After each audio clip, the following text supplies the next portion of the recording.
અને જગતની માલપા કોઈ એમ કરતું હોય કે મેલડી નહીં સતું ભૂ હાચા બોલે લાઈવ વ્યૂ આવવાનું કોડા એ 100 કિલોમીટર થી તો હાવ કૂતરા ભયા રાખે ઈમાં માલ નહીં ભલામણા હામાં બેસી જાય ભલામણા રાવો દે એવું જાહેર બોલું છું કે 1% ખોટી પાડ દે એટલે ઈ કેવા આંકડા ન પાડું માળો વળે ધૂણવાનું બંધ કરી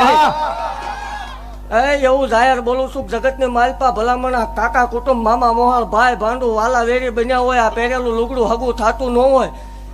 જગતના મશીન જગતના ડોક્ટર જગતનું વિજ્ઞાન જગતના ભૂવા ના પડતા હોય પોતાની કળને પોતાના માવતરે જેને ધક્કા મારી દીધા હોય એને માળ વળનો ભેટો કરાવો ડોક્ટર એકની ના પાડે ભલામણા વગર કોથળિયા બે દીધેલાના દાખલા છે દેવ એવું કહું છું કે માનો કે ન માનો એ તમારો પ્રશ્ન છે પણ જગતની માલપા કોઈ બે જણા સારું કરવા નીકળ્યા હોય તે નડતા નહીં એટલે આ મોટામાં મોટું ધર્મ છે જગતની માલપા સારું કરવા નીકળ્યા નડ